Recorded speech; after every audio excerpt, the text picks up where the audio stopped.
Hi, I'm Sue Daley and I'm here today to talk to you about my new range of fabric, Forget Me Not.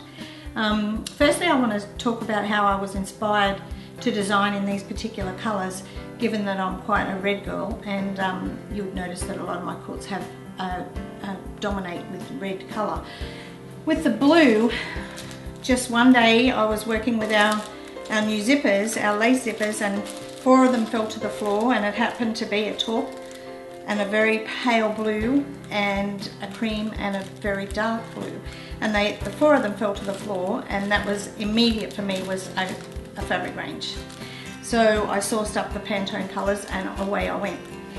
So in front of you, you can see this beautiful range of fabric. There's 21 pieces to the range, and it ranges through from the creams, the beautiful creams, into the taupes, into the dusty, dirty blues, and down into the dark navy blue.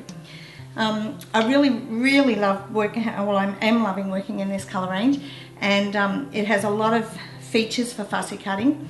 You can have a look here. As you can see, I'm working with some hexagons here.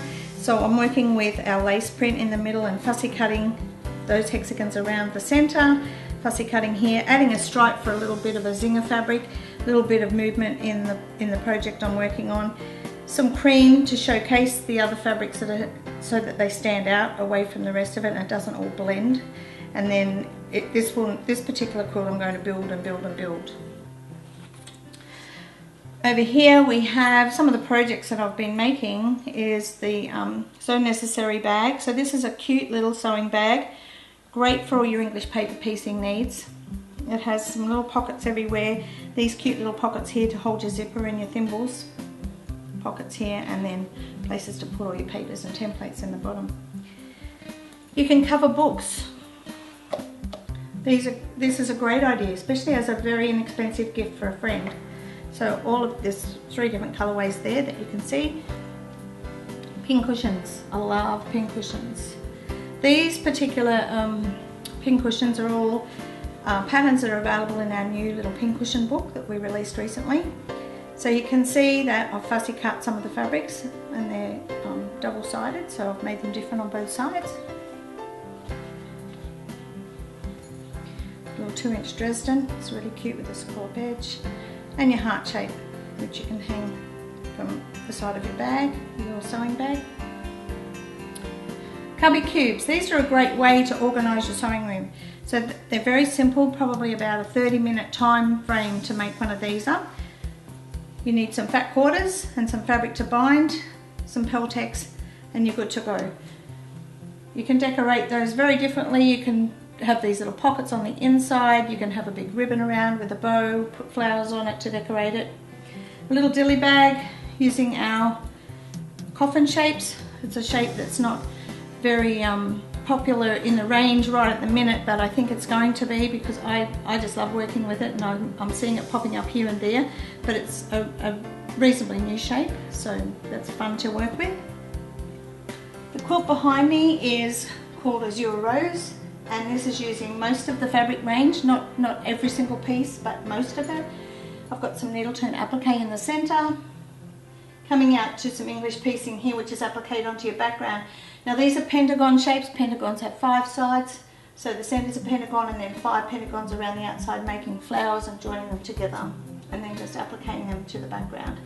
These are the 1 1/4 inch, and then moving out to the next border are 2 inch. Pentagons again. And you can see I have fussy cut these as well. Not the centre one, but the ones all going around the outside. And around the outside I've done a needle turn applique scallop border, using the pentagons again, but using a very scrappy look right around that outside. So this is not a hard quilt at all to make. Sometimes these look a little bit daunting, but they really do go together quickly. Once you master the technique of English paper piecing, it's a really quick quilt to go together. So what I want to talk to you also about is that we're going to be starting a sew-along, an EPP sew-along, working with this range of fabric. Now you can work with whatever range you like to, but we're going to be working in the Forget Me Not fabric. And the whole office, all my office, is going to get involved with this, men included, so it's going to be fun. So they're all going to work a little bit on this particular quilt. So I'm starting with the center, and then everybody in the office is going to do a little bit, and we're going to build it out.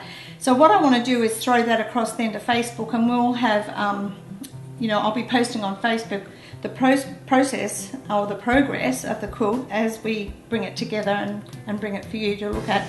And you can put yours together however you like if you want to follow along with us. And it'll be amazing to see how people put their colour selections together or their different prints together to get different designs.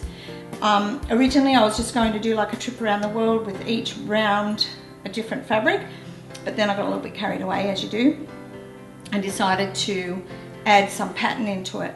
So it'll be interesting to see what people do with that if you follow along with us, and we'd love to see your photos and see it on Instagram and Facebook so we can share it with the rest of the world and see how everybody's going with that. So get involved, it's going to be fun, and you never know, there could be some prizes at the end of it, so stay tuned for that. I want to thank you for joining me today, and I hope that you love this range of fabric as much as I loved designing it. And we'll talk to you next time. See you soon.